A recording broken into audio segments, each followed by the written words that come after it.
All right. I would like to welcome everyone to the Economic Outlook for 2023. This is a joint event between the Mount Vernon Springfield Chamber and the Southeast Fairfax Development Corp. I am Alex Thalaker. I'm the chairman of the Mount Vernon Springfield Chamber of Commerce and also a National Business Investment Manager with the Fairfax County Economic Development Authority. We're delighted to make this program available to local businesses and pleased to welcome our distinguished guests, the speakers of our Economic Outlook panel, as well as many Fairfax County staff and community leaders that are here this morning. So with that, I would like to extend a warm welcome to Mount Vernon District Supervisor Dan Storr.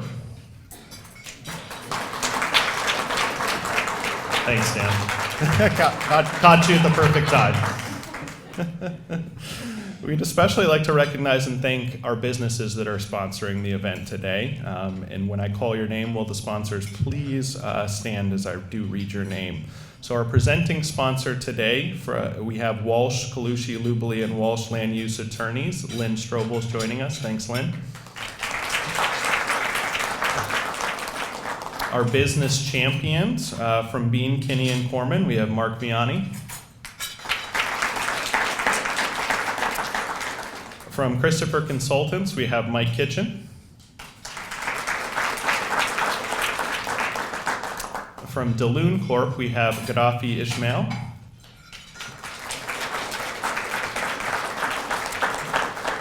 From ECS, we have Paul Aguder.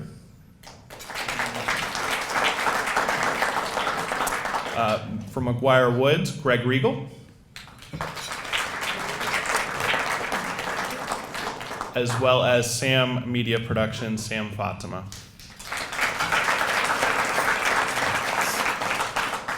The business advocates, we have Elm Street Communities, Jack Perkins. And Good Shepherd Housing and Family Services, Michelle Crocker.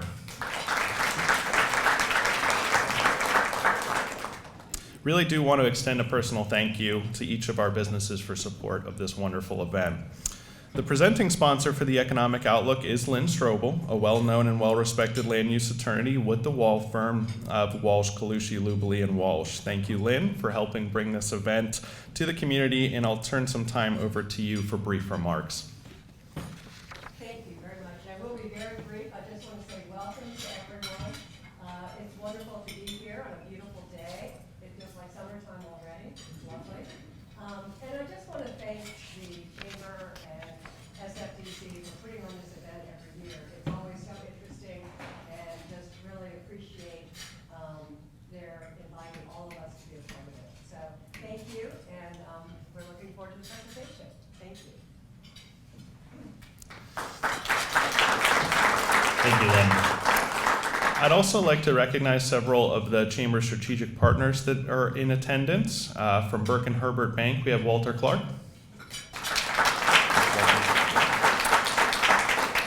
From Inside Nova, we have Bruce Potter. From McKierney Associates, we have Phyllis Sinte. From Optfinity, we have Michael Drobness.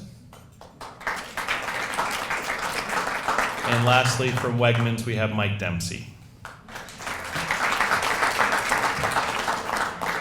And I have to say, an event like this would be very not possible without the staff. So the staff of both the Chamber and FSDC have been really instrumental in organizing this event. So with that, I'd like to recognize Evan Kaufman, our Executive Director of SFDC. Thanks, Evan.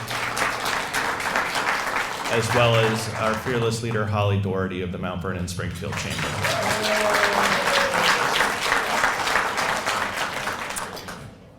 So our two organizations work together to promote economic development along the Richmond Highway corridor. Richmond Highway is certainly a different place than it was 10 years ago, and in 10 years, as you can imagine, it will be transformed again with the BRT project and widening. As we move into the program, the banking industry is certainly on everyone's mind these days with the recent bank failures in California that we've all seen nationally as well as internationally. As a special addition to the program, David Boyle, our president and CEO from Burke and Herbert Bank, is here to provide an update and really tell you what is happening within our local banking ecosphere. So with that, I will turn it over to you, David.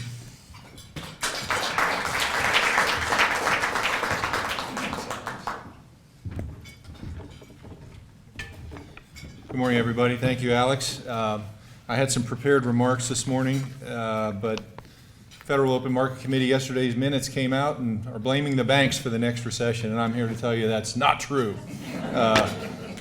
So let's talk a little bit about banking in Northern Virginia, and even more specifically our micro market here represented by this group.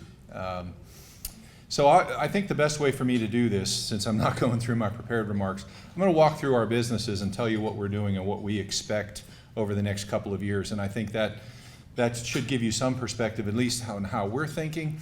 And I serve on the Virginia Bankers Association, our trade association board, with a number of other bank CEOs from Northern Virginia who I know very, very well. And my remarks today will be probably 80 to 90% consistent with what the CEOs from John Marshall and the other banks here in Northern Virginia might say, community banks. And I'll talk a little bit about that difference between big banks and small banks and how we're approaching things. So as I think of our business, I'll start with our consumer businesses. Our wealth advisory business right now is doing very well. We're subject to the whims of the market, but last year was not a great year for a lot of investors, whether you're a bond investor or an equity investor. It was pretty challenging. This year we've seen some shift in that. Certainly the bonds today, return-wise, are pretty good in terms of treasury yields and so forth. We're seeing a lot of activity, folks moving money into those investment classes. Equities are still performing relatively well. We'll see in a few weeks the first quarter earnings start to come out corporately, so we'll see what happens there. But our wealth business, as we call it, is very stable, does very well. We don't expect it's going to ebb and flow with the market. On the consumer side, we're not a big consumer lender, meaning auto loans and so forth, but nationally we're seeing delinquencies go up in the consumer space. We have a number of mortgages that we hold on our balance sheet. About 20% of our bank lending assets are in 1 to 4 family mortgages. In this market, that's still doing very, very well. If you think about anyone that got a mortgage 2 years ago or prior, your interest rate is at a very different place than today's market rate. So not a lot of movement in the mortgage world. We're still actively lending in that space, but what happens when interest rates rise and the cost of home ownership goes up, that discretionary consumer spending comes down because they're moving that into their providing for their home and so forth. So we're seeing consumer spending shift from discretionary spending into household formation and some other items, and starting to see again some of the delinquencies in the auto space, but that's a national thing. We're not seeing that at Burke and Herbert Bank. So that we do very well there. Again, still lending in that space. Our small business world, which Walter Clark represents for us, I said this morning to Walter, we had a loan committee meeting yesterday. Last week was our best week of small business lending. So Burke and Herbert Bank, we're still actively lending in that small business space. And I define the small business space, as you will, call it revenues, companies with revenues of 10 million or below. And so we're still very active there. We're still bullish on that. Some of the underwriting criteria is getting tougher, as you might imagine, as things start to contract, but again, still active there. So as I go up into our other businesses, our commercial business is next, and our commercial business, where we call C&I business, which is our owner-operated companies, whether it's manufacturing, service businesses, and so forth, still very active in that lending market. That market seems to be holding up pretty well. Revenues continue to be stable with our clients in that space.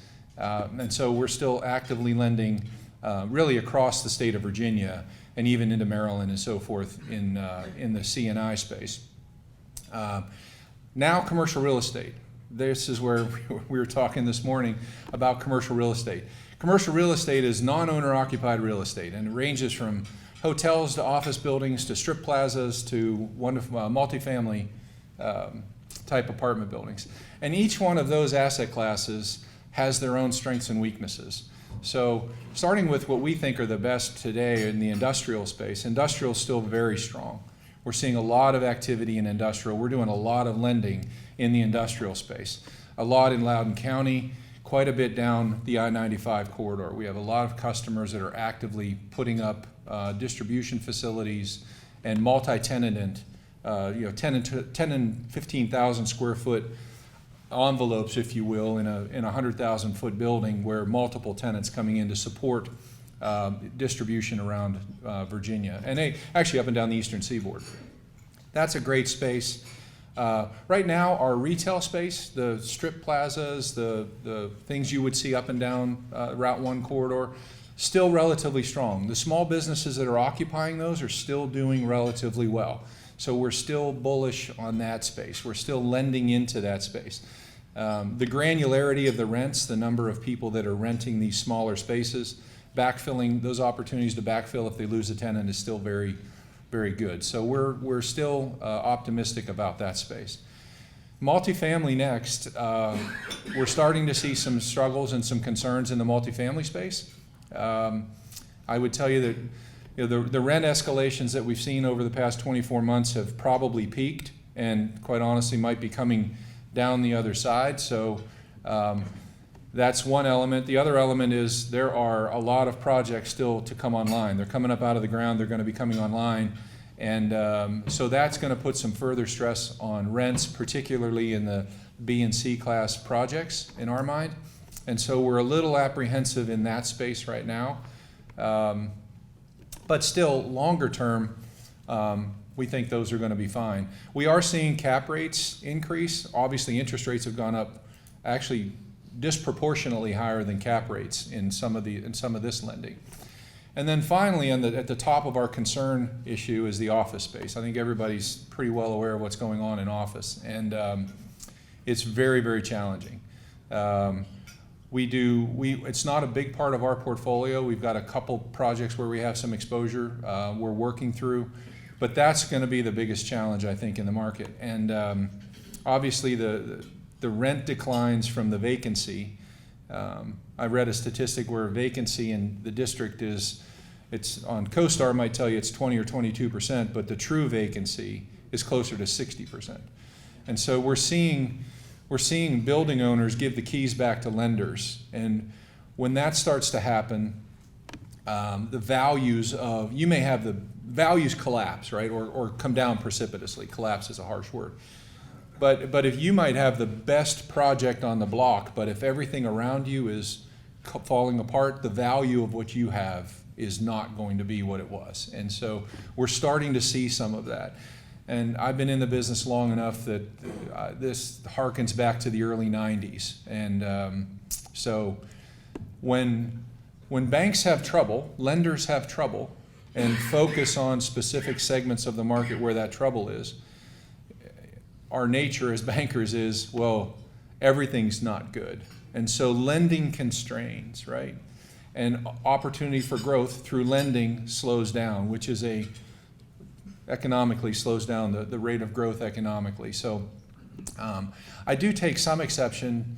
I understand what Chairman Chairman Powell said. I go back to Greenspan, believe it or not. What Chairman Powell said yesterday about the banking crisis causing, the next recession. And here's why. Here's my take on that. And this is kind of a call to action to folks in this room. The speculation or the preliminary reports that we're seeing from the FDIC show that the banking industry in the first quarter lost $600 billion of deposits. Think about that. $600 billion of deposits left the banking system. What does the banking system lend? Largely our customers' deposits. So if you're taking $600 billion of lending opportunity out of the market, that's going to constrain lending. We've seen a number of occasions in the first quarter alone where we have been approached by a potential client whose bank reneged, if you will, or declined to move forward on either a term sheet for a project or even a commitment to fund a project. And oftentimes a week, 2 weeks, or 3 weeks notice to these clients where they're all of a sudden the funding that they thought they were going to get has been pulled. And so we're seeing a number of banks in this market, I won't name them, but we're seeing a number of banks in this market slow down and contract on their lending. Big quick commercial for Burke and Herbert Bank. We have not stopped lending. We continue to lend. Banks have a ratio that we follow, that the industry follows, loans to deposits, right? If you have $100 of deposits, how much should you have lent out of those deposits? Industry standard is somewhere historically 75 to 80%. Well, our industry today is pushing 100%. A number of banks are even beyond 100%, which means they go to a third party like the Federal Home Loan Bank, borrow the money from them to lend out. We make our money on the spread. For Burke and Herbert Bank, we're in the low 60% loan to deposit ratio. We have lending capacity, so we're in a fortunate situation that we can do this. But the lending constraint is going to slow down economic growth and development, we believe, to a certain extent. We are in a great market for this, though, right? We are in a very, very good market, and my fellow CEOs in the community bank space are in I always say we're the best positioned bank in Virginia relative to loan to deposit ratio and capital, but we have some peers that are equally as well positioned. So if the banks are the catalyst for the next recession, it's going to come from the lending constraints that we're going to face. And so the call to action for this group, I would suggest, is if you want local lending to continue, if you want the businesses that you either represent here or represent tangentially through whatever work it is you're doing, if you want that lending to continue, your deposits need to be in the banks. We've had a number of deposits. We're not immune to the deposit outflow. We've had more than $100 million of our deposits leave our balance sheet and go into U.S. Treasuries. Now, fortunately, I was talking to Travis this morning, one of our wealth advisors. A lot of our clients are moving over there for the return, right? The short-term Treasuries are yielding 5+% today. Banks aren't paying that on deposits because we can't. On the other side, the lending spectrum, we can't charge 8.5 or 9%. Which is what we would need to pay our depositors 5%. We have to live on that net interest margin between the two. We can't afford to do that. So as long as that continues, you're going to see lending continue to be constrained, which is going to hold back economic growth. But as I said earlier to a group, the one thing we do have on our side, two things. We're in a great market. We are really in a great market. We are not going to see the high highs and the low lows that the coasts do, or some cities are facing today, as we talked a little earlier, with Richmond potentially being overbuilt in multifamily. Atlanta's getting absolutely decimated now, so is Charlotte. So some of these markets are really, really having a problem. I think Northern Virginia, and more importantly, the market represented by this group, we're in a pretty good spot. So I would count our blessings related to that, number one. And number two, I think there are a number of lenders in the market that will continue to lend and continue to support the market. The one caveat to that is if deposit outflows continue out of the banks, you will see banks like Burke and Herbert Bank and other community banks in the market have to slow down lending. The elephant in the room is Silicon Valley banks, the banks that failed. 30 seconds on those guys. Absolute mismanagement and lack of regulatory oversight. It is not systemic to the banking industry. The banking industry, even Northern Virginia and even nationally, is much, much, much better positioned than the industry was even prior to the Great Recession. Capital levels are substantially higher. Risk management practices are so much better. This most telegraphed recession that we're headed into, the banks are exceptionally well prepared for that. It's going to hurt. There are going to be impacts to it, but it is not going to break the banking industry. And I will leave with this comment. Chairman Yellen talks a lot about systemically important financial institutions. We call them SIFI banks in our business. It's the Bank of America. It's the J.P. Morgans of the world, right? They're systemically important to the national economy and, quite frankly, connected to the world economy, right? They're doing things all over the world. Companies like companies represented here are not important to banks like that.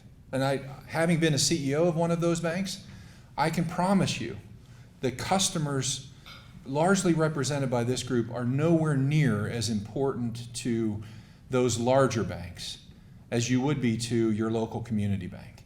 If you want a strong local community bank market to support economic development, growth, and so forth, just like I don't shop at Amazon unless I absolutely have to, or even a big box store unless I absolutely have to. Every dollar I spend there is out of our market. It doesn't circulate through the market 8 to 10 times, right? Our local market. So banking is the same way. JP Morgan and all the banks that take deposits locally, they're not lending them to companies in this room necessarily. Maybe some, but not very much. But we are. So if you want that, the community bank market, and this is not a Burke and Herbert Bank commercial. This is a community bank, small bank, banks under $15 billion in assets. For relative purposes, Burke and Herbert is $3.5 billion in assets. Having those deposits and having that activity local makes a huge difference. So as I said, the big banks, systemically important, SIFI banks, right? Community banks are not SIFI banks. Chairman Yellen has said that. Not going to get the same type of support. But when's the last time you saw a community bank go to the FDIC insurance fund failed? I've been in banking for 35 years and I haven't seen it. So there are exceptions to that, but typically what happens is those banks are acquired by somebody else with no risk to the deposit insurance fund, like having to step in at Silicon Valley, like they did at Silicon Valley. So again, SIFI banks are what they are. Community banks, your local community bank is systemically important to your local community and to your local market. So if you're not doing business with a local community bank, I would challenge you to reevaluate that and consider your alternatives. May not be for everybody. The bigger you are, the more likely you are to assimilate to one of the big banks. But if you're under $100 million in revenue, I promise you some bank in that $15 billion and below asset size who's local and focused locally and living here, going to church here, kids are going to school here, supporting the Little League, sponsoring the things that are important to all of us, I would challenge you to think about that, and maybe that's where your banking relationship ought to reside. So with that final note, we're all right. Our other speakers are going to talk about some things that are challenges, but they're challenges. But Northern Virginia, having been here for just about 4 years myself, is an amazingly resilient market, and a lot of really, really intelligent people that are going to figure these things out. And groups like this coming together, sharing ideas, sharing thoughts, and so forth. We're going to get through this together. And I guess I would part with those comments, Alex. Thank you. Thank you, everybody.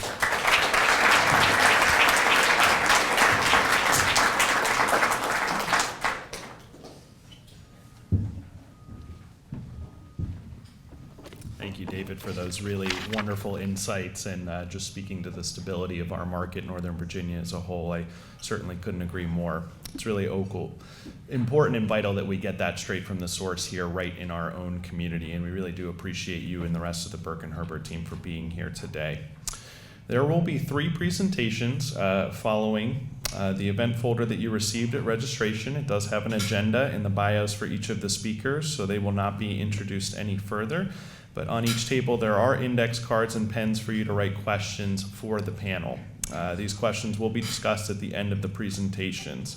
First, we will hear from Dr. Terry Clower, Director of the Center for Regional Analysis for George Mason University.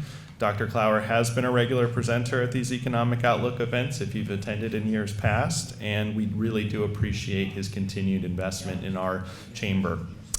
After Dr. Clower, Chris LaBarton from CoStar Group will provide a presentation on the real estate market, and then I'm wearing 2 hats today. He'll be concluding it with myself, talking about the perspective of the Fairfax County market and more hyper-locally with the Springfield and Richmond Highway corridors. We will then proceed to that point in the program, and then Mark Viani, the president of SFDC will facilitate some Q&A. So with that, we can go ahead and start with Dr. Clower.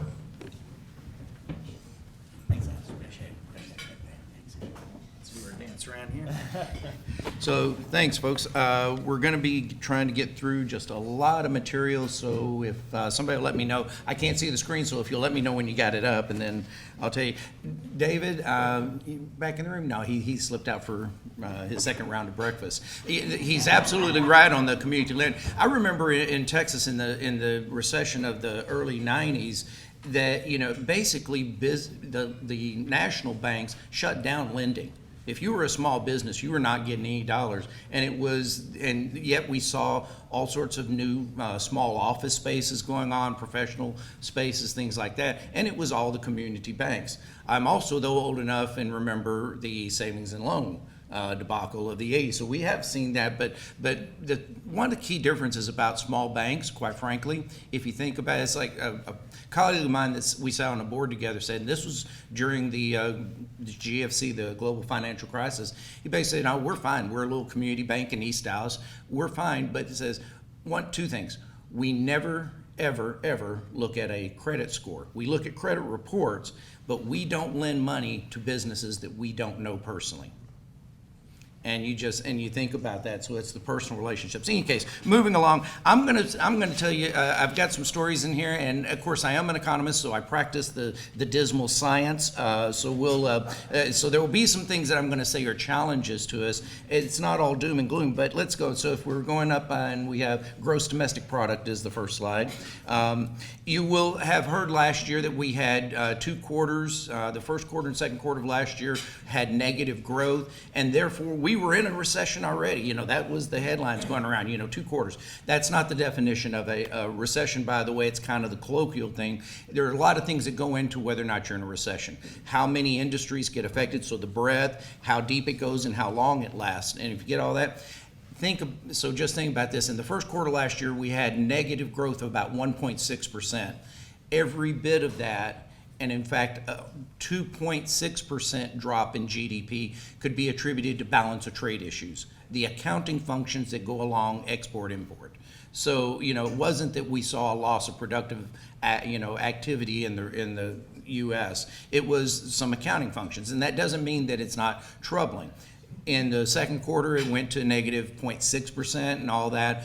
And then we saw growth again. And in fact, for the fourth quarter of last year, year over year was 2.6% according to the latest estimates, the latest revisions or whatever. So we saw that. And yet this is going on at a time when you have these extraordinary measures of the Fed recovering from years and years and years of extraordinary measures the other way of rising interest rates that were really shocking the system. Next slide, please.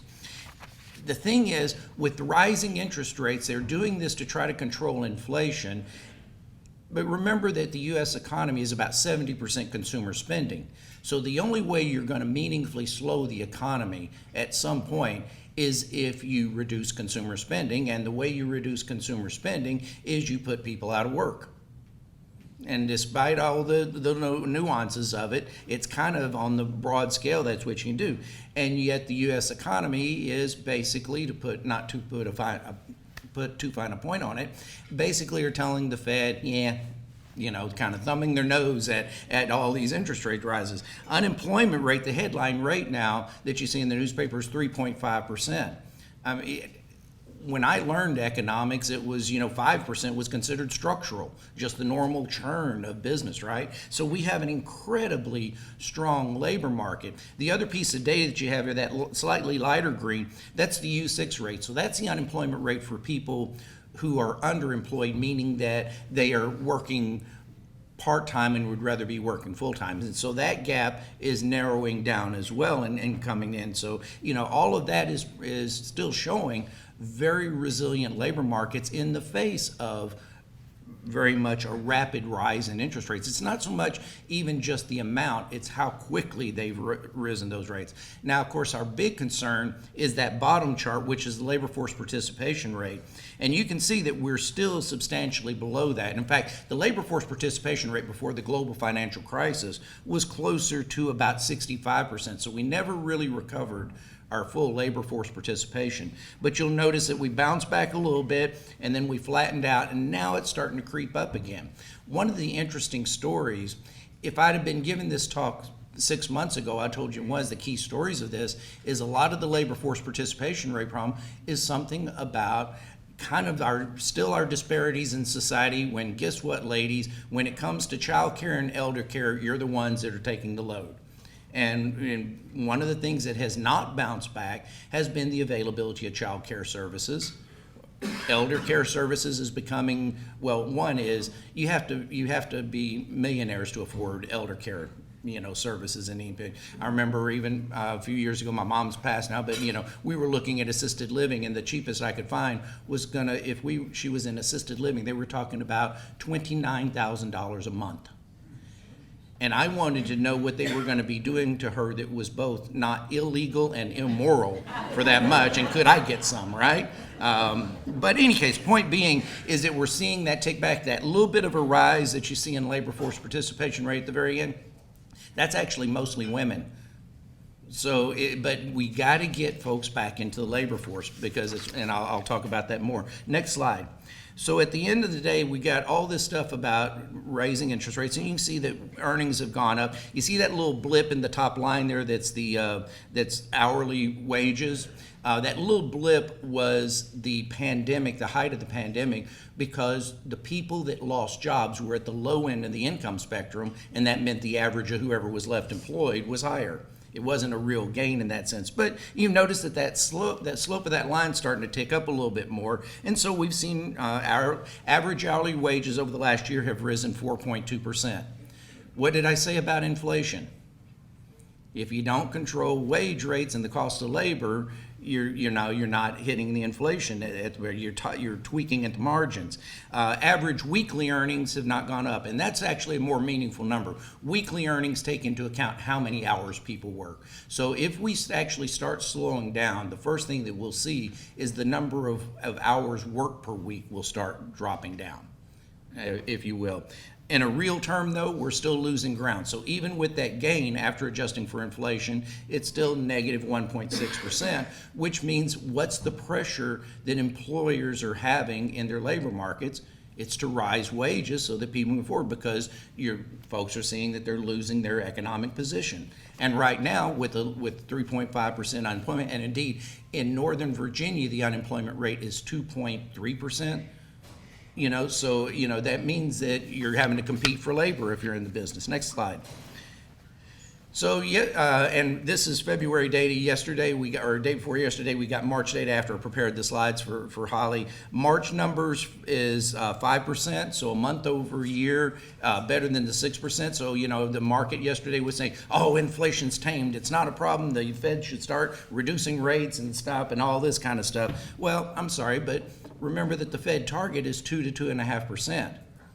We're a good bit away from that, and indeed, if you the number for that March number at 5%, if you take out food and energy sector, that's 5.6. A lot of that though is still oil. Food at home, your grocery stores. Actually, we saw a little downtick in prices. People talking about that eggs, especially, have gone down a little bit, but that's just on the month. Year over year, our grocery costs are still 8.4% higher than they were last year.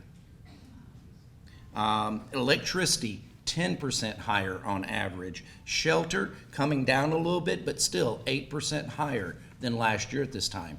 So anybody telling you inflation is tame and therefore you need to enter the market strongly is just trying to get you to initiate a trade. Next slide, please. Producer prices. The producer price index, I watch this actually more carefully than I do consumers, because until producers start seeing a reduction in cost, you're going to see prices continue to escalate. And that number now is below the headline number for the March unemployment. This is the data for producer prices is going to come out in the next day or two. So we're still talking about February numbers at 4.6%. Gasoline is a big one. But the thing that I noted about that is you notice that prices are still ticking up for services. Well, services dominate our economy. So again, we have inflationary pressures. I'll just tell you that my outlook is if we continue this, if the Fed manages to thread this needle, immaculate disinflation, not destroying the job market while they're doing it, I don't see any way that we're getting anywhere near the target rates through 2025 at this point. And a large part of that, and that number, the stronger the labor market is, the further out that number has to go. Next slide, please. The other one that I want to remind you of is affecting interest rates as well. The Fed is trying to unwind some of their positions now, if you will, of all the assets, all the money that they pumped into the system. On this one, you can't read it because it's too small, but that scale over there, those numbers, those are trillions of dollars. And just look at what we've done. So you can see where what happened during the Great Recession back there. And then we came up and we bounced up and we just kept pumping more and more money into the system. And then the pandemic hit and we went crazy. Right? And it's hard to say that we shouldn't have done it because nobody knew what the pandemic was going to do to our economy. But you look, and then it continued to rise up. Now it's pulled back. Of course, now we see the little uptick, which has been this latest banking intervention that we're doing.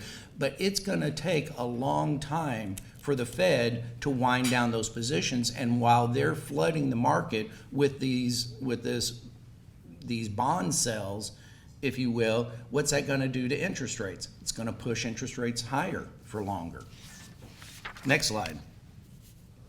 So here we see it. I talked about the percentage of consumption of spending. We roared back. We had a lot of savings, that gathered up during the recessionary pandemic, if you will, because we were sitting at home a lot. We weren't traveling all over the place. And yes, we were spending a lot of money remodeling our homes and all that kind of stuff. But we were still, the savings rate just went crazy. And we've come back with a vengeance now. You look at that uptick in consumption spending.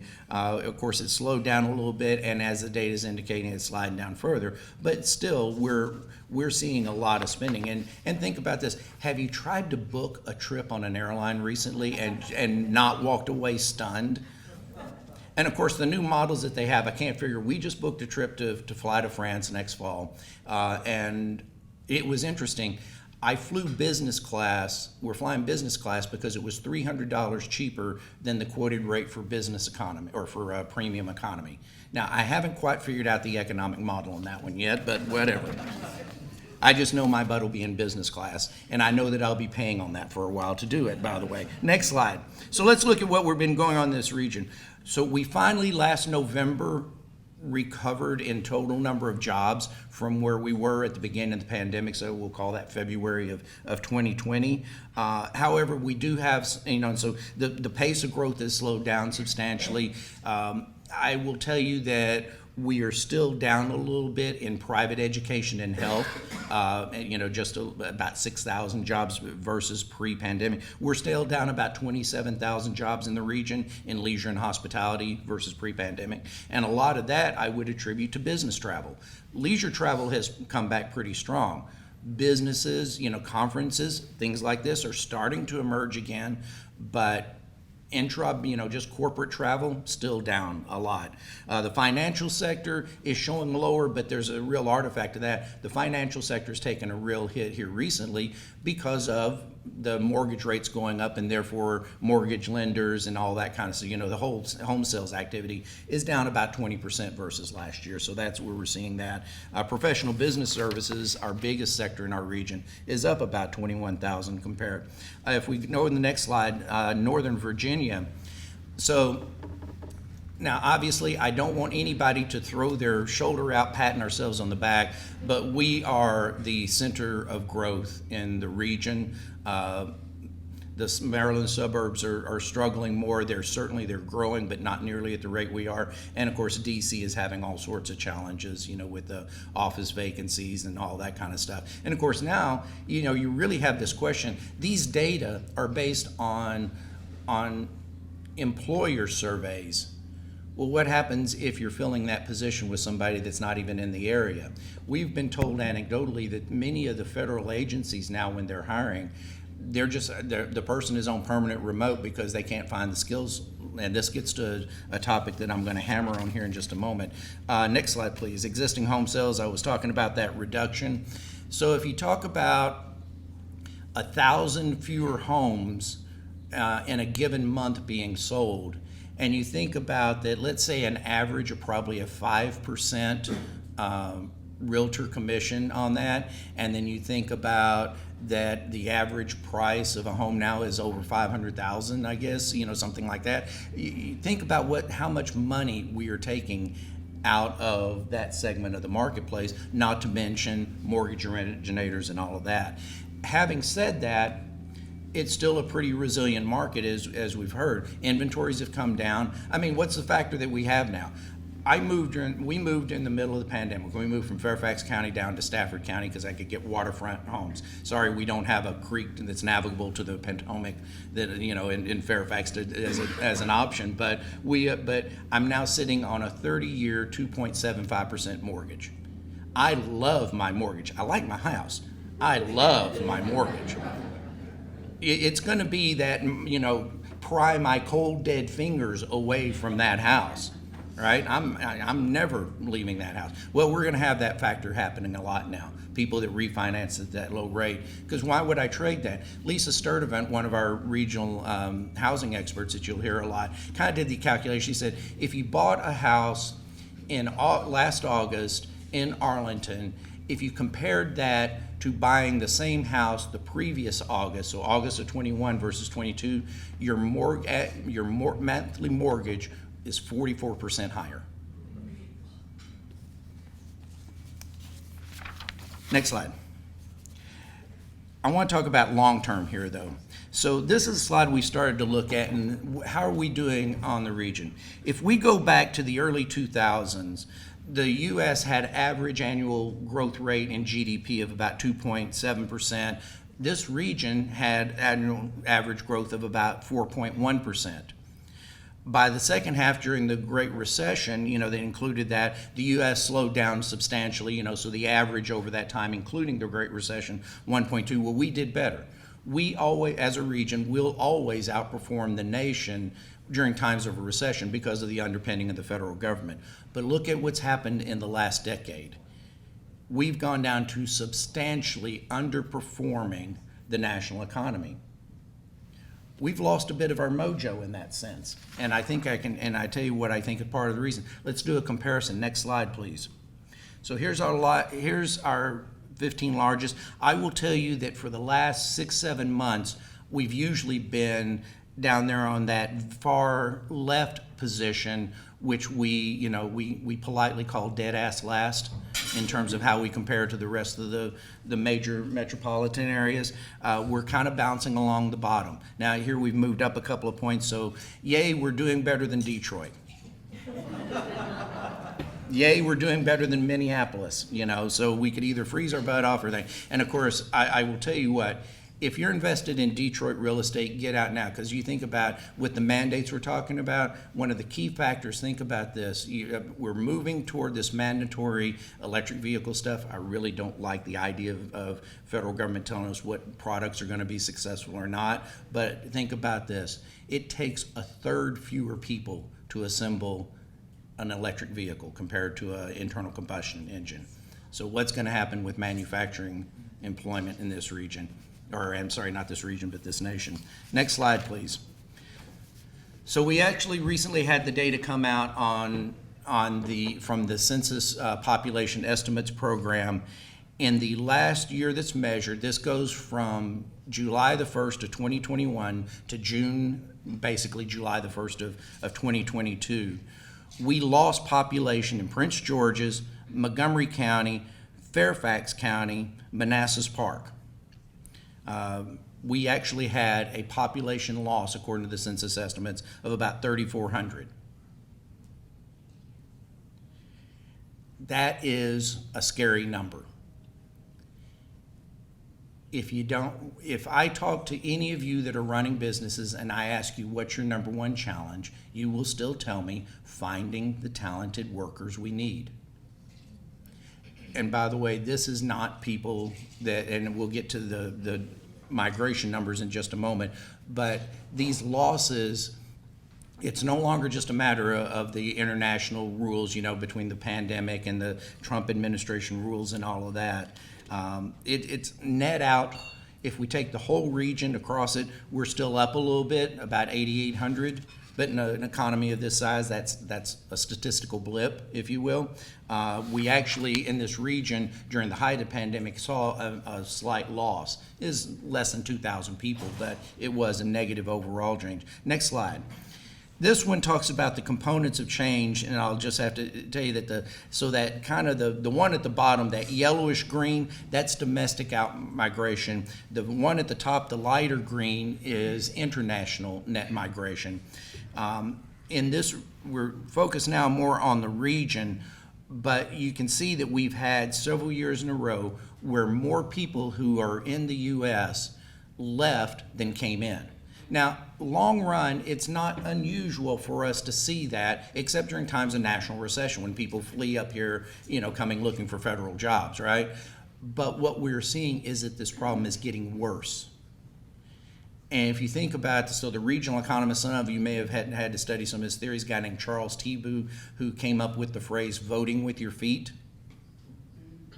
Think about what this is meaning. Now, of course, it's a little bit, it is really concerning, because this is the key difference about business in the 21st century. Businesses follow the workers. Remember, it used to be you get out of college and you migrate to where you're going to find your jobs. That's not the standard now. The standard is businesses go where they find the talented workers. And we are losing folks that are prime age work. We're losing millennials that have decided to have families and have decided that they can't afford $1.3 million for a single family home in Arlington and pay $35,000 a year for childcare per child. And while there may be challenges going on in Charlotte and Atlanta from that, the thing about especially building apartment buildings, that always goes in cycles. You always overbuild because everybody sees the pent-up demand at the same time, and everybody builds, and then it contracts and then builds. So they're just going through a cycle now. But those places are still growing. So what we did is we're looking at this data and we say, well, how are we doing against, and just looking at our counties. Next slide, please. This is where we look at compared to the counties in the U.S. that have more than 1 million population. And this is a percentage change. So at the bottom you have the Bronx, and those others that are doing worse than Fairfax County in percentage terms include Queens and Kings County. So all of you're talking about New York City there. Interestingly enough, Manhattan actually had a slight population gain during that time. Northern California is in here, Santa Clara, Alameda, and then some of your traditional United, Philadelphia, okay, I'm not surprised there. Cook County, Illinois, given the crime and everything they have going on there, that doesn't surprise me. Cook County actually falls between Fairfax and Montgomery. But this is really interesting. Now you go the other side, the ones that are gaining, there are 16 of them that are gaining, 8 of them are in either Florida or Texas. And that one that's out there on the very end, Collin County, the town is called Plano and Frisco, Texas, and that's just north of Dallas, an area. And they've just been growing as fast as they could possibly do. In terms of the domestic migration, domestic out migration in Fairfax County was negative 21,500 in that year period. Montgomery County 16,000, Prince George's County 19,000, almost 20,000 in Prince George's. Next slide. So bringing that together, not trying to say that we're in doom and gloom, but at the end of the day, our job growth in this region that I said had been, falling behind our major competitors, I think it is largely, it doesn't mean that we are uncompetitive in business, but you can't grow a company if you can't add more workers. What's the number now? Even with the slowdown, we're talking about our technology sector. There's still something over 100,000 open positions supposed to be in this market, according to the online job ads and stuff like that. And in total, so at some point, what we're saying is that the promise that we have of growth is going to be substantially muted if we don't figure out a way to address some key issues that include things like housing cost, overall cost of living, and of course the housing costs. The only way to address housing costs is to have more supply, because we still want people coming in, and it's the form of that supply. But love my friends in Arlington, but you're not being competitive by eliminating a class of housing, because millennials, when they form families, want single-family detached homes at about the same rate that previous generations have wanted. All right, so you can't you do it by adding. We have obviously office space that needs to be converted, but a lot of this, the challenge is that doesn't pencil out well. So it's probably going to take public-private partnerships to make those work. Having said all that, so let me just, instead of giving you all Debbie down, the fact of the matter is that we're still resilient. I am not painting a picture that says we're going to collapse and that, woe is me and, dogs and cats raining and everything else. No, we're not going to see all of that kind of stuff. However, there are some key things. What we're seeing in our region is that some of the people that have moved out of Fairfax County have gone to Stafford County and Spotsylvania, some of them. But we're losing people to Charlotte, to Atlanta, to a lesser extent Texas and Arizona, places like that. But we've got to figure out what those folks need and ways of actually doing it. And that's going to be housing, transportation. I am so disappointed about the transurban news that we're going to still have that bottleneck. We've made the investment on this side to get the infrastructure up to the bridge, and now God knows when it's going to, actually going to happen on the other side of the bridge. But with all that, just remember that jobs follow talent. And if you think about this, it was a Harvard economist named Ed Glazer who said, no housing, no workers, no jobs. And we also have to think about how we're going to deal with Supervisor Stork. I can't wait to hear how you're going to fix the finance thing when we have 25% office vacancy rate. Yeah. But in any case, thank you very much. Look forward to presenting.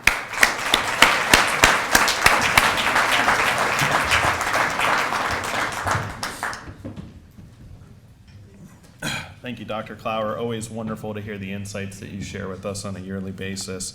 With next, we're going to move to Chris LeBarton with CoStar. Chris, please take the stage.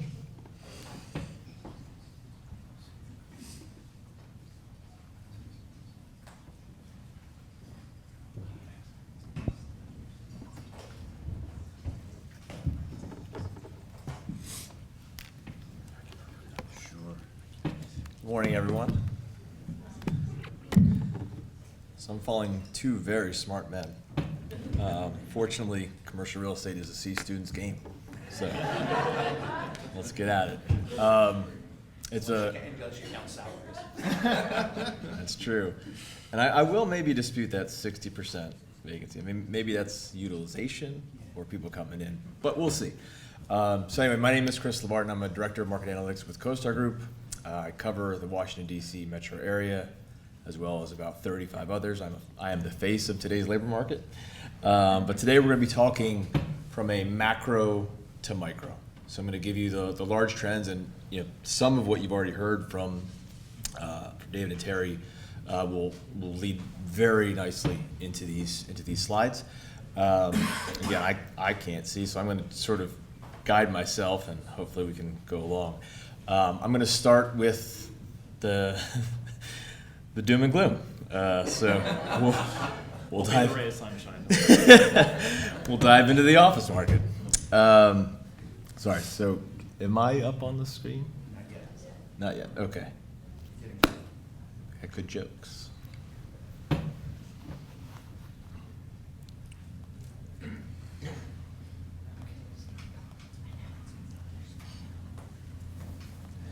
Well, I'm going to tell you what you're about to hear. It's not good.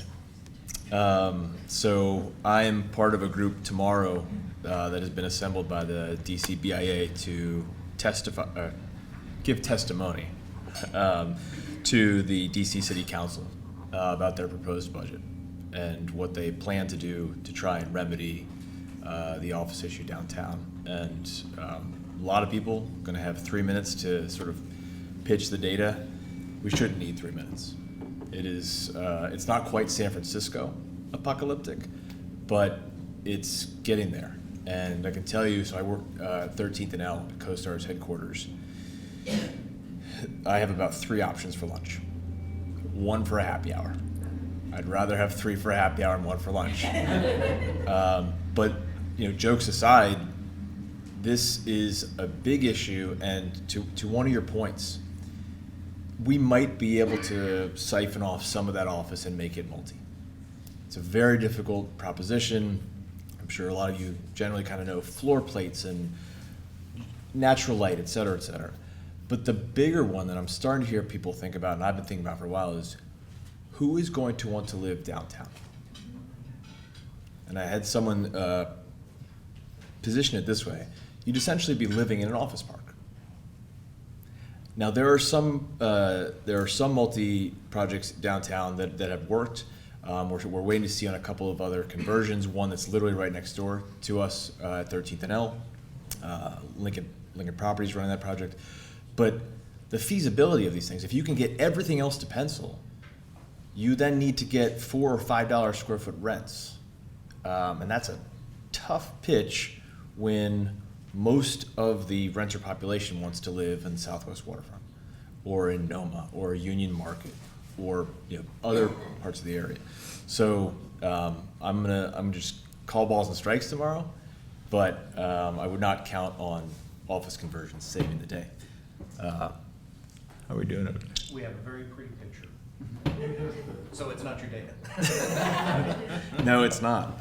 We'll tell you what, I'm gonna get started, and we'll kind of make up time in the air, and I'll let you know what you miss. So my first slide is just bad headline after bad headline after bad headline, including one about a small project called HQ2. I think, like the recession that's been the most forecasted, if you didn't know that Amazon was going to halt on the second phase of HQ2, you were probably just either you didn't care or you weren't reading the tea leaves because they had stopped every other office project. It's not necessarily doomsday. They still, I think, really want to commit to those 25,000 jobs by roughly 2032, but it's a bad sign. But it's more just a general sign. It's a sign that the biggest office occupiers in the world still don't know the office utilization endgame. And if they can't figure it out, or they're not ready to commit to the next couple million square feet there, follow that down the funnel. And that's why DC has its problems, but eventually I have a slide for you that shows that this is not relegated to DC. Many parts of Northern Virginia as well. A lot of this has to do with the makeup of our employee base. Information dense areas, information tech in dense areas, were highly susceptible to having hybrid work. That's just the long and short of it. Right now, according to this data from the Survey of Working Arrangements and Attitudes, pulled yesterday from their most recent cut, roughly 35% of DC employees are working to some degree from home. That is down from a year ago, and it was down from the 54% in October of 2020. We're going in the wrong direction if you're an office landlord. Right now, DC's headline vacancy, so one thing about CoStar, just to kind of, not to defend our numbers, but we take a census level approach. So we try to figure out vacancy in this little guy and this big guy. And so at a blended number, you might be like, 15, 16% vacancy, that just doesn't sound right. Then you start to dig into the submarkets, and then you start to dig into the buildings. So a very interesting fact is the oldest, least amenitized building, what we all kind of agree is dying office, has the lowest vacancy, and it hasn't really moved for 2 years. The middle market is where you're seeing the most. So you're losing tenancy because of this whole flight to quality. If I have to say flight to quality one more time, I'm gonna vomit. It's like the new live, work, play. So, but it's a true dynamic Because if you want to get people back to the offices, you have to give them what they've gone to live for the most part of the last 5 or 10 years. They're used to an infinity pool. They're used to a wine chiller. They're used to a golf simulator. They don't use any of them, but they're used to them. And if you don't have that, and you're not in real viable parts of an urban core, you're gonna have a tough time. And increasingly we are seeing people take more expensive space, but less of it. And it's happening again and again and again. And you'll just have to trust me on this. I do have a slide on it. But you've got examples very nearby here in Alexandria. With USPTO, which was the largest office occupier in Alexandria, shedding space by about 40%. And then one of the more recent headlines was Motley Fool, trimming down from about 115,000 square feet to roughly 30 on one floor. And it's happening again and again and again and again. You do start to hear some bits of, oh, well, they're expanding. Yes, that's one person. That is one company. And the way I write about it in my report is it's really tough to find a true win for the DC office market, this nebulous DC office market character. But every win for one landlord is generally a loss for another one because we're not getting big corporate relos. So another big headline that came out recently was, UBS is going to relocate their DC headquarters. They're moving a mile away and they're taking less space. This is all bad news for the office market, no matter how you skin it. And even if you don't have a dog in the hunt in that case, but you want DC to rebound. You want it to be what it has always been, a very vital, important hub of this country. If you have a dead zone and you can't bring in retail because they have no one to sell to, and you can't move apartments because there's nothing else to do there other than avoid crime, it goes very bad very quickly, and you just have to look at San Francisco. San Francisco today is at 21%, and that's the headline number. If you dig into some of the submarkets, closer to 30. We're just going to keep winging this. A big issue also is sublease. So people desperately trying to get rid of their space so they can save a few bucks and then move into that nicer office that they think will draw back employees. If you can see this,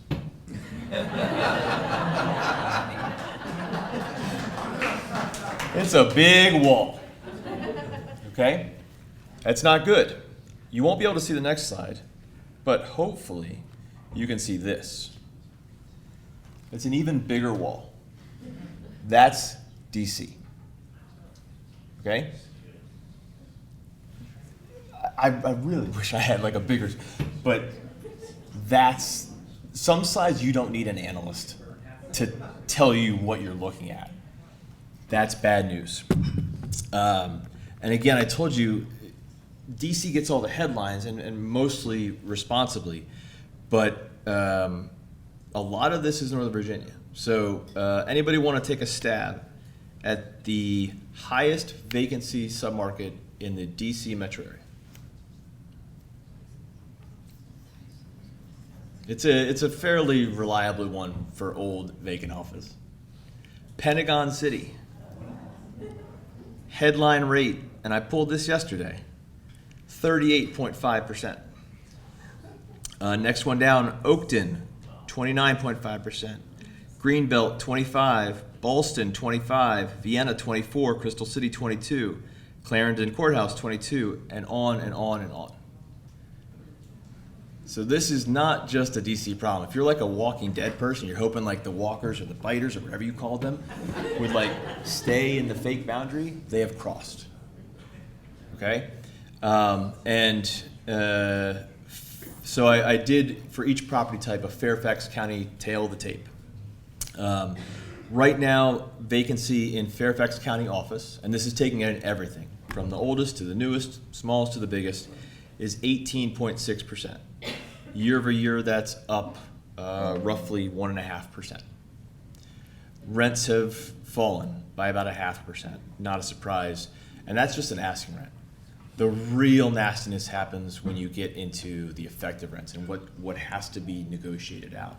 So a couple examples that I think really drive home the point, because even the best of the best, the best of the best, the trophy that everyone says, if you just give me more trophy, I'll fill that stuff.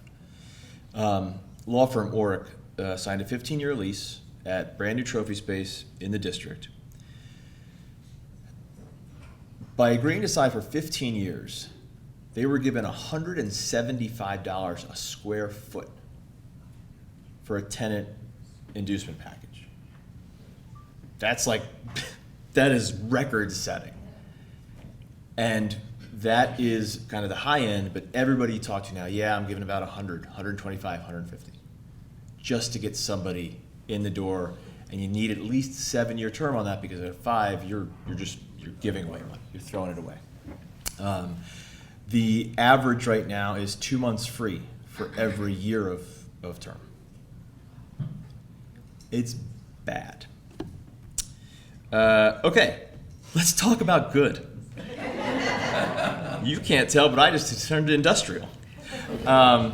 Industrial, to David's point, is still a high flyer. You're starting to see itsy bitsy cracks, but you put that up against DC office, it doesn't matter. The issues you're starting to see are affordability. I know we mostly talk about affordability in terms of housing, but you're getting a lot of tenants who signed a competitive, but run-of-the-mill industrial lease 5-10 years ago. They just got their renewal notice in the mail, and the bill is about 50 to 70% higher. Now, a lot of these tenants, they have no other choice, because similar to retail, which we'll get to, there's not enough building, even though developers are going whole hog. We are at a record pace right now for industrial. A lot of that's data center, but distribution, light manufacturing, et cetera. But they don't want to take a chance on the open market, because really they're not going to get any better. They might get worse. Good friend of mine who's a big industrial broker in the area, the guy could put my kid, his kid, 8 kids through college on what he's made in the last couple of years. And it's just the nature of what's happening. He's giving away what most people would have thought 3 years ago. That's obsolete. That is done. He is moving 15, 20,000 square foot warehouses that were built 30 years ago that have a clear height of about me for $15 a square foot. The newest of the new warehouse distributed logistics centers, well over $20 a square foot for industrial. So a lot of these smaller tenants are either getting pushed to their limits, or they are starting to get pushed out of the market and trying to find space, kind of on the periphery, because they still want access depending on their consumer base. A lot of this is more national, contextual, but I did say that DC is at a record high. So right now there's just under 10 million square feet of industrial space underway in the metro area. A lot of that, again, is data centers, but it's a very large number, and we will start to see a little bit of softening this year. But on all accounts, on our models, it will be a blip, a small blip. We have not outkicked our coverage yet in terms of industrial space. There's far too much demand for it. I'm going to try to pick out a slide that just talks well. So last year in DC, average rent growth was 12% year over year. It's been double digits for 2 straight years. And again, that's just at an asking rent level. These aren't our renewals. Some of the bigger, more dynamic national markets are still in the 15 to 20% year-over-year range. This is a great thing if you're an owner. It's a great thing if you're a broker. And to some degree, it's a good thing because it means your industrial company is doing very well, else you couldn't afford these things. But it is pushing people out. And one trend to kind of watch is that smaller tenants are not even be given the choice, because a lot of tenants who would normally lease are now buying buildings, because it's more economical, more practical over the long haul to own that building instead of leasing at today's rates. So they're buying buildings and kind of paying some smaller tenants to leave. So Fairfax County, tail of the industrial tape. Market rent in Fairfax County is almost $19 a square foot for industrial. Vacancy is high in this region at 6%, but you still got 115,000 square feet of absorption year over year. There's over 500,000 square feet being built. Very robust area right now. All engines are still very much a go here. Shifting to retail, just as strong. A lot of what you heard today from both David and Terry segue nicely into these slides, trust me. But one of the most important things, especially in this environment right now, is having a lender that will lend to you. And I'm not trying to make nice with David or his bank. It is true. The best relationships are getting the capital that is out there. The sponsors that they know are getting the capital. Otherwise, it is exceptionally difficult to get a construction loan for really anything right now, including retail. And retail has never been tighter. Never, ever been tighter. This is at a national level. This is at a DC level. And a lot of it has to do, yes, with the demand, that pent-up demand that we talked about. And, you know, you probably bought that second kayak. You're regretting it, but you bought the second kayak. Now you're shifting to, you know, having someone come out and service those kayaks. But a bigger part of this, and something our national director of retail turned me on to, is the fact that store closures have never been lower. CoStar has never tracked fewer store closures. So in the last 3 years, 21, 22, 2.25 years, there have been 50, around 60, 72 store closings. In 2020, there were 162. 2019, there were 114. 2018, 155. Never been fewer. So you have a lot of retail demand. You've got a lot of retailers who are very solid balance sheets, and there is far less impacting fundamentals. There's less to clear out. A lot of this has been washed away. So it's interesting because the developers are almost keeping demand tight by not building as much. I don't know if I fully buy that, but to some degree it comes out in the data. They are not building as much right now because it's very difficult to get the financing. But it's also difficult in this area because of the land costs and what we've already touched on in two different ways with the labor. Exceptionally hard to find retail labor right now. So they're kind of riding this storm out. In Fairfax, bear with me, vacancy is 3.5%. It's a little bit under construction, 125,000. Year-over-year absorption is about 55,000. There are no reasons to think that writ large the retail picture in Fairfax County is under any kind of strain. Again, mostly because there's just not a lot of building. And suburbs, if you talk to anybody in retail, suburbs, especially with our downtown, but for most areas outside of the Sun Belt, national retailers, growing regional retailers, they want the suburbs, and you are in a hot spot. Rounding home. This was a great deck. I hope you guys get to see it. So there's been a couple allusions to sort of this inflection point in multifamily, and this was national. Even in Sun Belt markets, but you know, again, I cover Boston, I cover most of New England, upstate New York. It happened everywhere.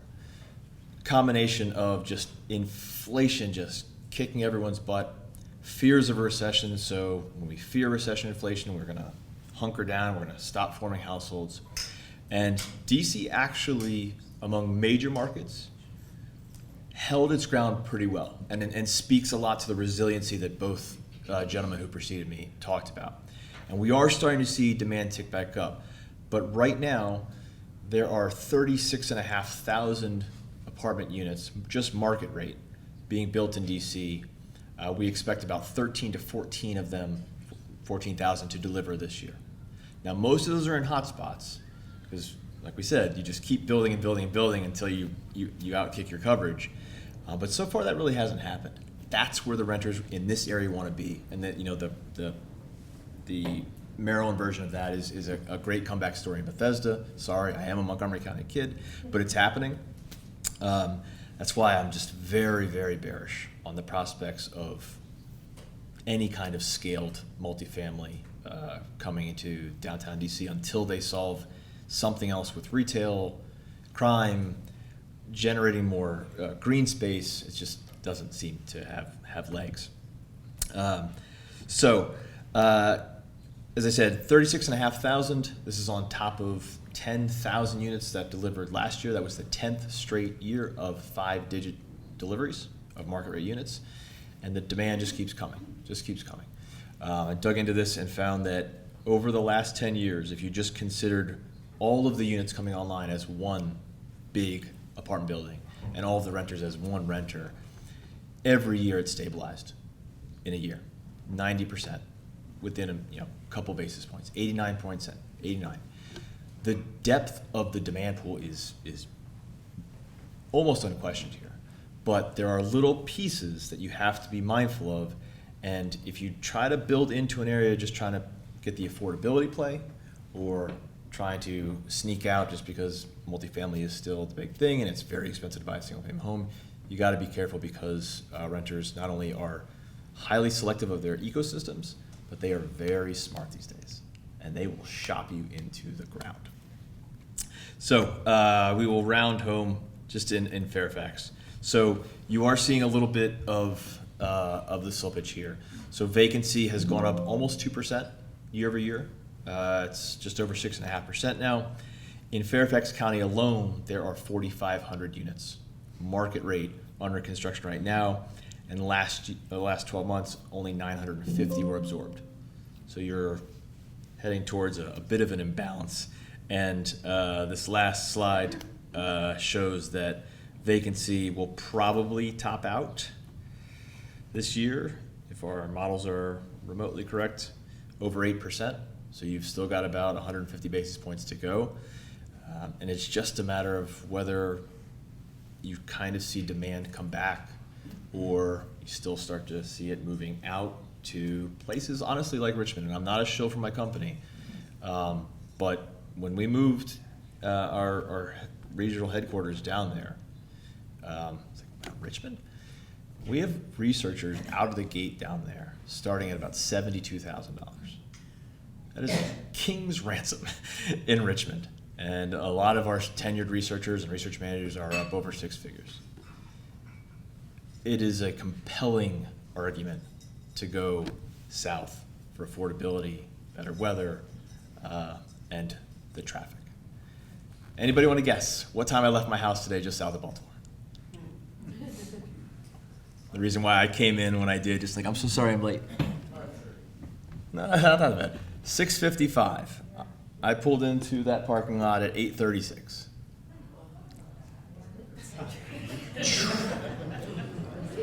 There's, I can't, no trains. And I'm sorry, I'm taking Alex's time. There's a lot of studies about the commute being one of the biggest impediments to getting people back. The biggest days of office attendance in DC are Tuesday, Wednesday, Thursday. That is correct. Thursday is the biggest day. Thank you all for playing along. I appreciate it.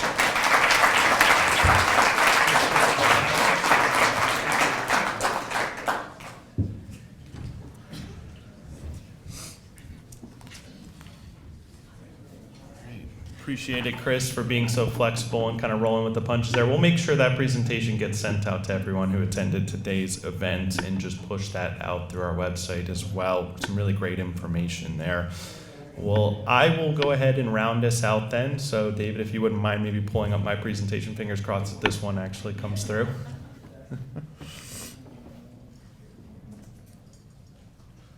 And just while he's pulling that up, just to reintroduce myself, I'm Alex Dallaker. I'm a National Business Investment Manager with the Fairfax County Economic Development Authority, and I support our financial services, insurance, and real estate sectors at the EDA. And by the wisdom of our market intelligence team, have some great insights to share with you today, specific to some economic indicators that we have, as well as some hyper-specific information about the Richmond Highway Corridor and Springfield, which we're dubbing as the Fairfax County Pulse. I'm on? Oh, my goodness. All right, there we go. Something had to work there. All right, so with that, David, maybe we can go to the next slide. Sorry if I'm unable to see that if we're on the second slide there. So this is, as I mentioned, the Fairfax County Pulse.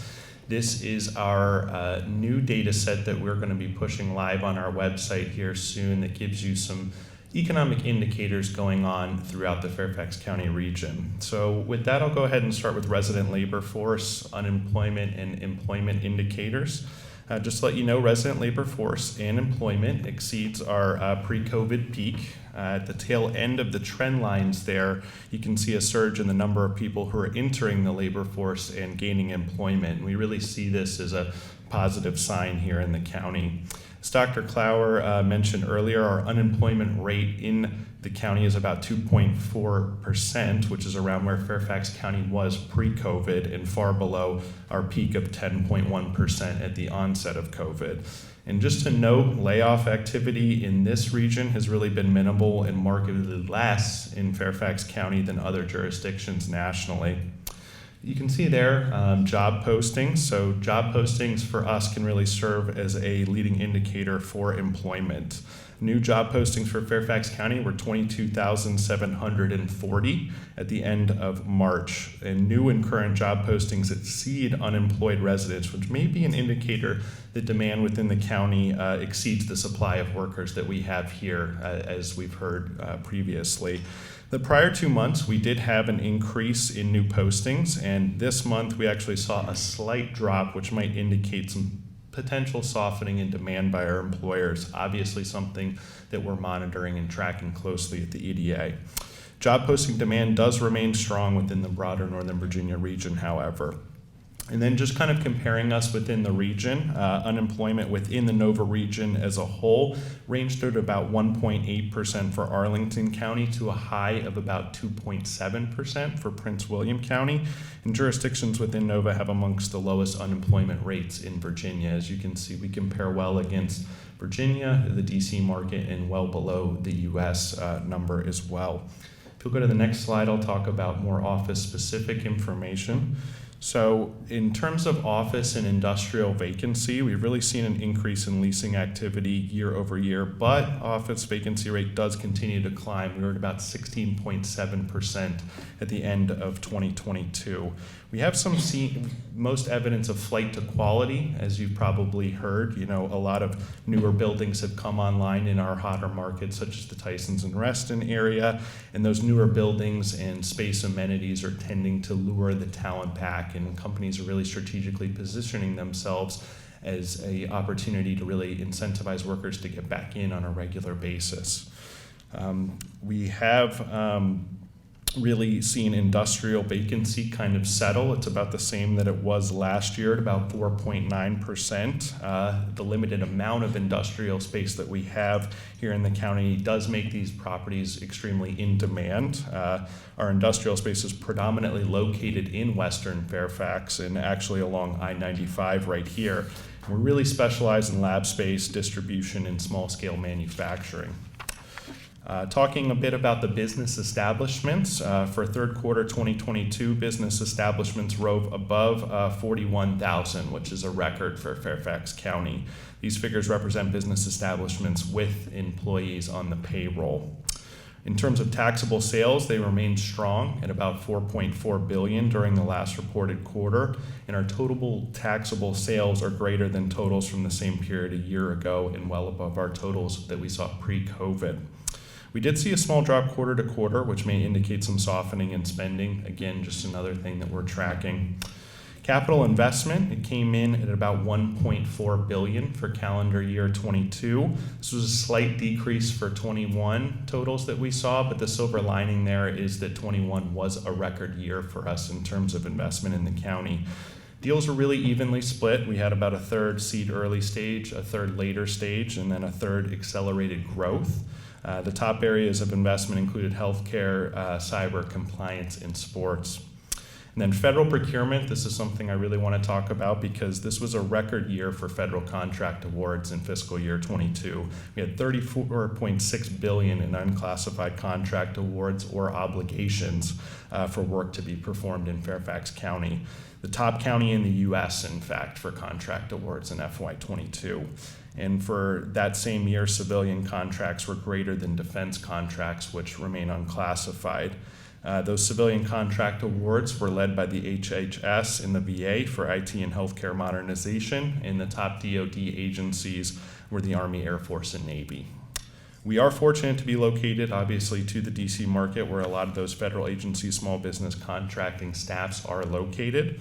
And we also have a number of large prime contractors located here in the county. And as we know, they're always looking for small businesses to partner with. With that, Dave, you can go to the next slide. Talking specifically about the Route 1 and Springfield corridors, these next few slides you'll see here highlight some more local data points that I think would be really of interest to a lot of folks here in attendance today. This data comes from a customized region, which roughly approximates the areas covered by our chamber here and the communities that they serve. And data estimates are derived from a software that we're utilizing at the EDA through Chamber's Jobs EQ platform. Here you can see that employment grew over the past 4 quarters in South County. It's about 1.7% growth. Employment grew in the region's top industry sectors.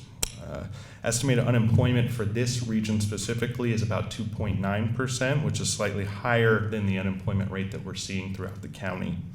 Area employers are hiring. We have about 12,000 active job postings in the month of March just here in the South County area, and some of those hot jobs or most job postings are listed there. You'll see IT related, certainly some in the healthcare services as well. Much like the Northern Virginia region, office vacancies did increase in South County. If you could go to the next slide, David.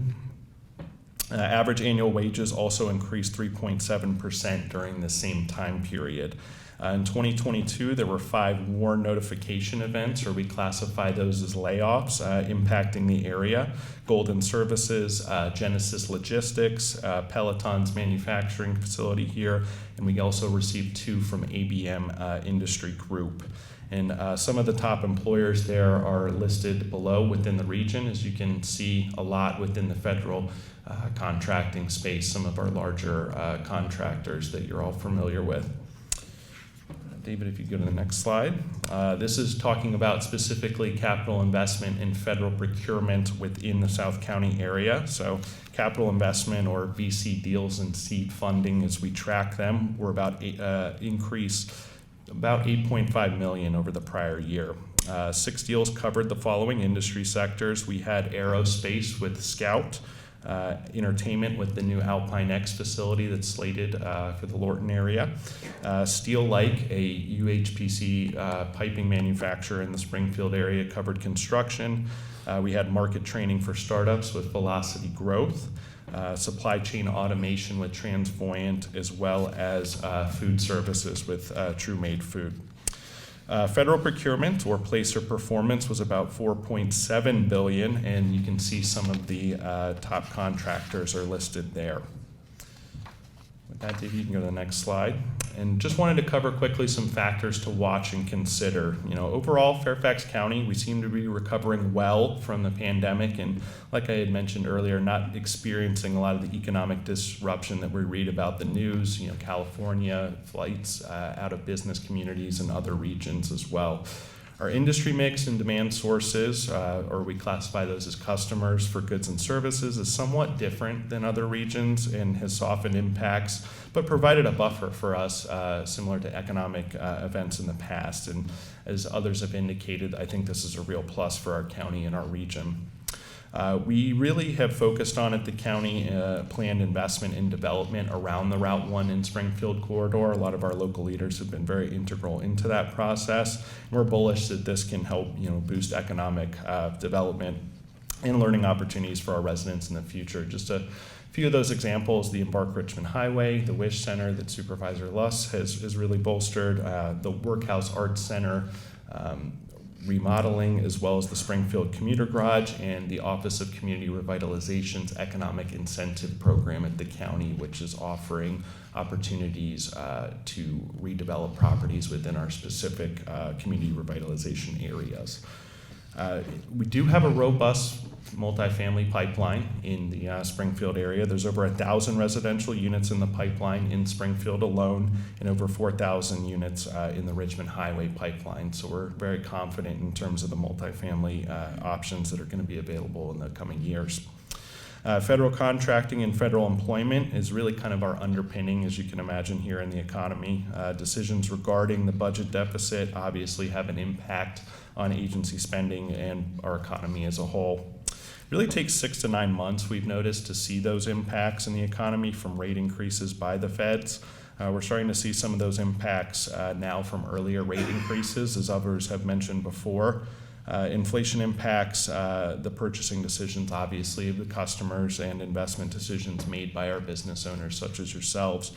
We are monitoring closely the work from home and return to office trend, because that's obviously vital importance to our employers here in the region. Obviously, as you're hearing, some employers are still working and prefer to work from home, so there's really that balancing act in how employers will manage the decisions they make. Return to office space. We are tracking return to office sentiment, and I will say last quarter through Castle Systems and some other things that we're tracking, it was about 60%. It's now climbed up to about 70% in terms of return to work strategy. You may have seen in the news, Capital One has now kind of mandated that their folks are going to be coming back 3 days a week, whereas previously that was a bit more flexible. And how we perform going forward will really depend, I think, on a number of factors. Appears to be some softening, but I think our demand, as others have said, really remains strong for workers and the product mix that our companies offer. So with that, I will conclude my presentation. Thank you very much.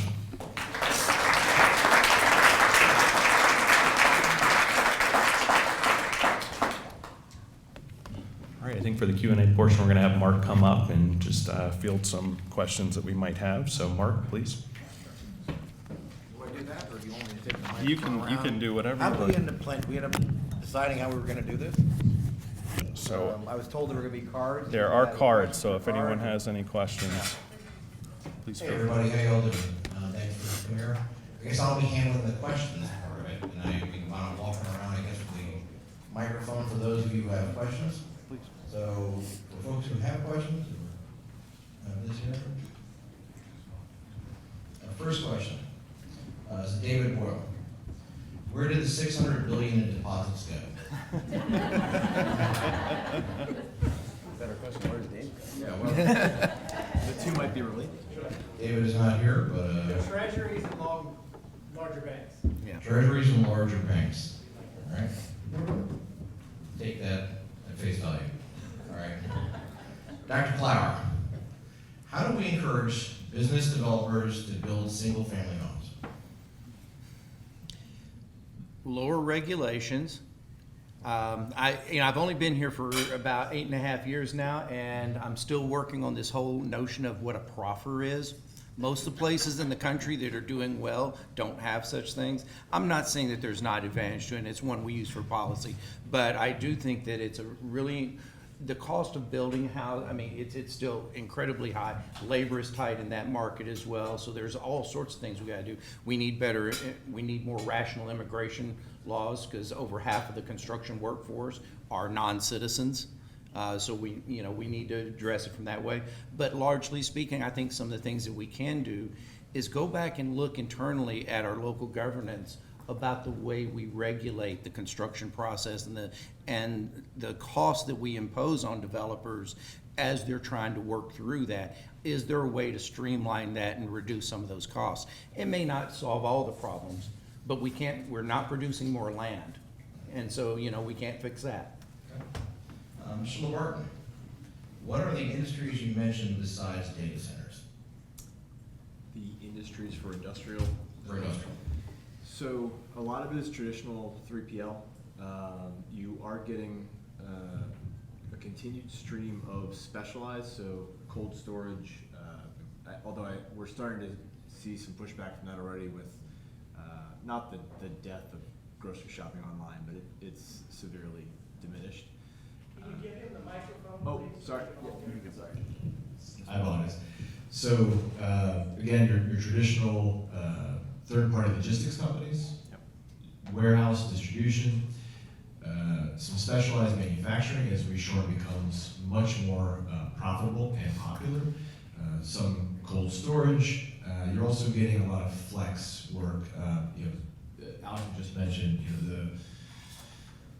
the really fantastic growth in this area of life science. It's not NIH, Bethesda, Rockville, and it's certainly not the Bay Area, it's not Boston, but a lot of people are counting on that to save some of the day with office, and then fill in gaps otherwise with flex, and some of that manufacturing will play a part in that. But the bulk of it beyond data centers, which land now is going for about $2 to $3 million an acre raw, makes it tough to get land for anything else on the industrial side. All right. Take that. All right, next thing for Alex. So what does the flight to quality mean? So if you think Bring it about on, it, Alex. you think about it, flight to quality is really just a flight to some of our newer, more amenitized Class A trophy space within the county. As we've seen that extension of the Silver Line come in, especially along the 267 corridor, it's really made the Tysons, Reston area, and other pockets of the county in demand. So it's putting back online a lot of that Class B, Class C office space. And really what we're tracking there is companies that are coming into the county for the first time or starting to make real estate decisions as their leases have come up in order to maybe incentivize workers to come in. Close proximity to public transit is extremely paramount. Those newer buildings are likely going to have more amenity-rich facilities located within them. And really, if you think about it, these folks are willing to pay the same or even higher rental rates to go more into this amenitized space. That way, as we kind of see the waning, of work from home and return to office on a more normalized pattern, that space is really paramount to decision-making process. And you're talking about new innovations in HVAC and other areas of the building, maybe that as a property owner or someone as a company that owns your own business, you're not having to pour that level of investment in, because going into that newer space is likely going to have those more amenitized features already built into it. So that's really where we've seen a lot of development come along, like I said, in that trophy office space, where those large corporate entities and even small government contractors are really seeing that as a vital strategy in terms of their leasing and purchasing decisions. All right, we have a couple more questions here. I'll turn the first one over to Dr. Clower. Sure. So the question is unemployment rates. What are the age groups for underemployed versus unemployed? So I don't have the stats off the top of my head, but we do continue to see in this market, particularly where underemployment and unemployment is still concentrated among folks of more modest income means and in minority communities.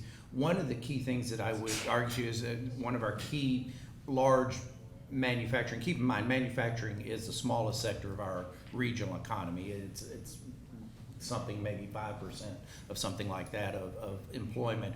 But one of our manufacturers here recently said at a meeting that I was at that they've kind of given up on even the national talent attraction and recruitment kind of thing, and they've decided that they can do just as well by reaching into our communities and trying to get people trained up to jobs, post-high school jobs. These are the kind of things that don't require higher education degrees, not associated or anything like that, and still pretty good paying jobs, $50-something thousand a year. So I think that we need to really emphasize that. I think there are partnerships that we have. Some government entities are starting to, local governments are starting to help with that, but I think we can really reach into that.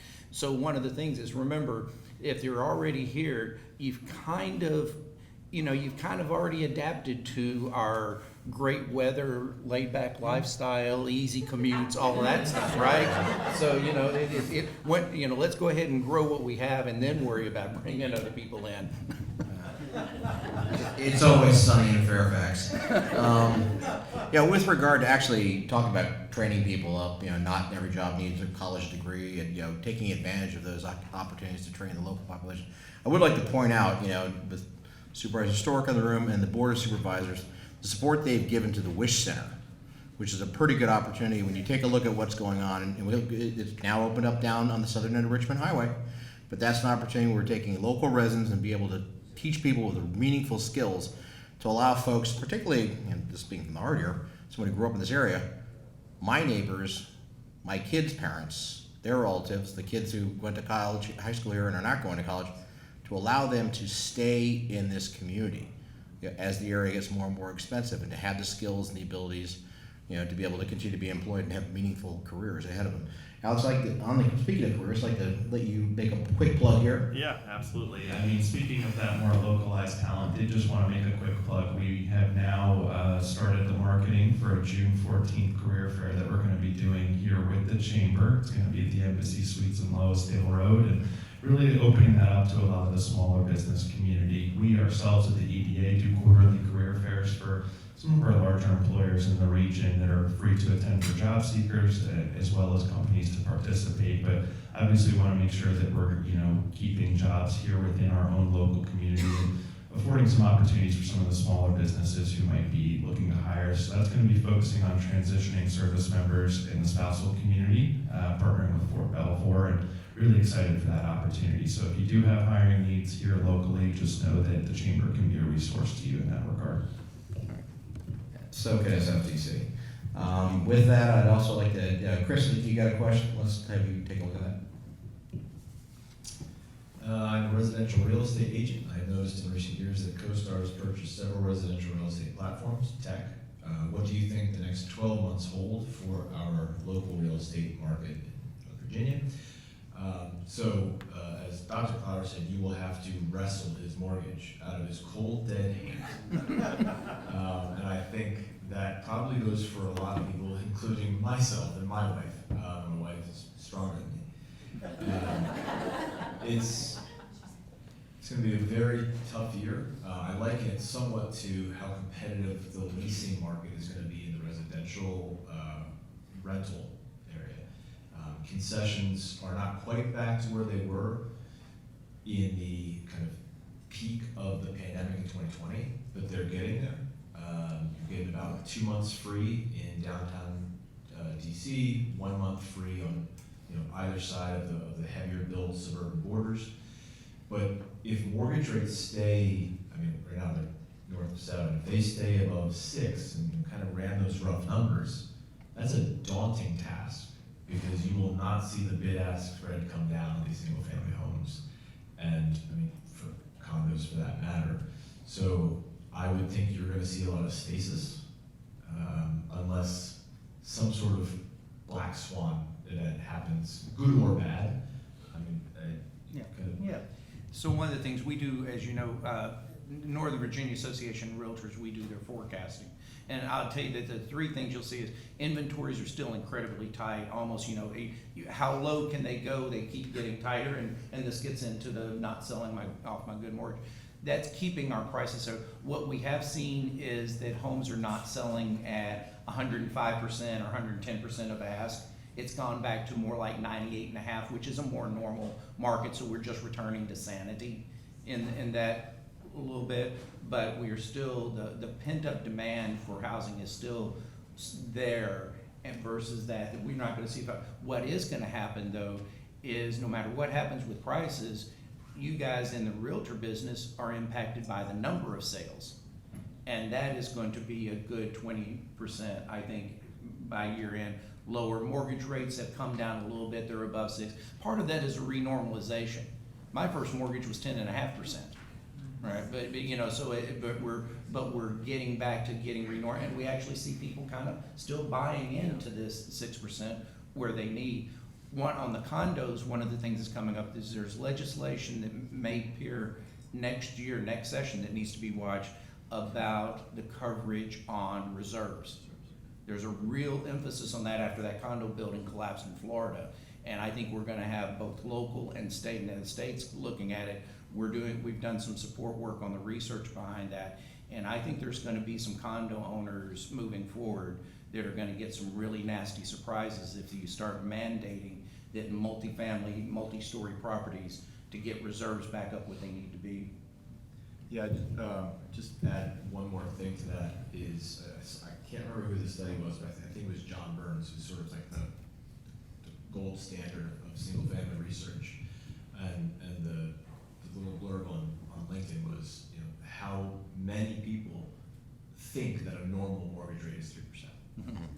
And I'm not as old as you are. But back in my heyday, I was a mortgage broker, and I lived to tell the tale, at least through the great financial crisis a little bit.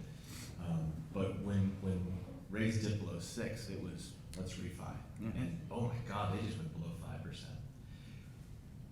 2% money on a 15-year, that is. Isn't that crazy? And you know, just to kind of bridge it back to what I'm sort of more knowledgeable about, the kind of rent growth you were seeing in multifamily in 21 and into 22 was not normal. Industrial run-up of rents right now is not normal. So people were thinking, oh my God, it's all coming to an end. No, we're just downshifting from 90 miles an hour to more normal. It's gonna be painful for some of the players in these sectors, in these markets. But the last 3 years, in many ways, it's not been normal. And at least on to this question, and thank you for the question, there's going to be some sort of re-education. Maybe you'll get back there at some point. Maybe, I don't know. But if you're waiting for a 3% rate to buy, you will never know, I think. Yeah. The other thing that becomes a real interesting one for our market, though, I don't know the data. I'd love for somebody at CoStar, maybe a good way we should work together on this and then dig in the records.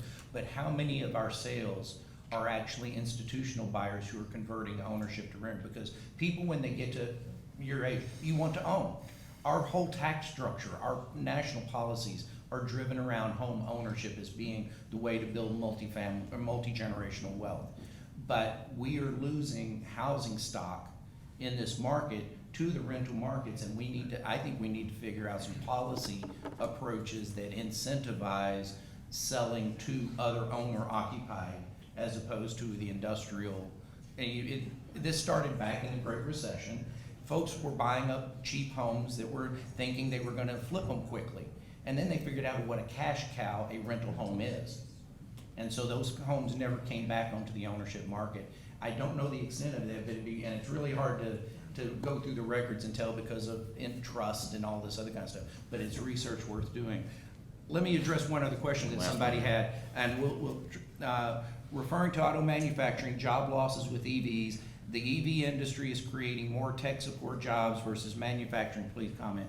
And there is certainly the technology that we're seeing now.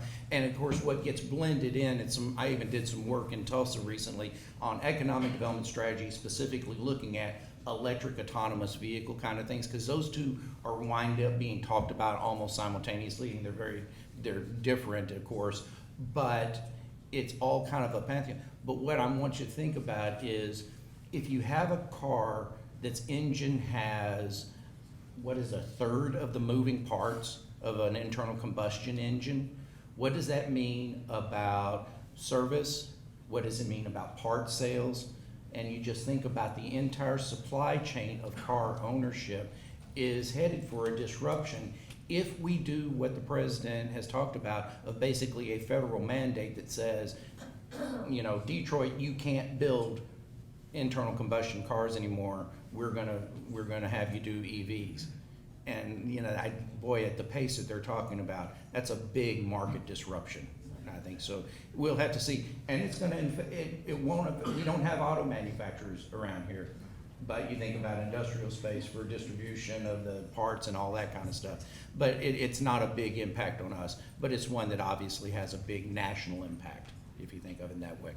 All right. Thank you very much. Any other questions? One more. Have there been any warrant notices in 2023? To my knowledge, we haven't seen that's something I can track through our business diversity program, get back to you on that fact. Anything further? Once, twice? Not a single FBI question. All right.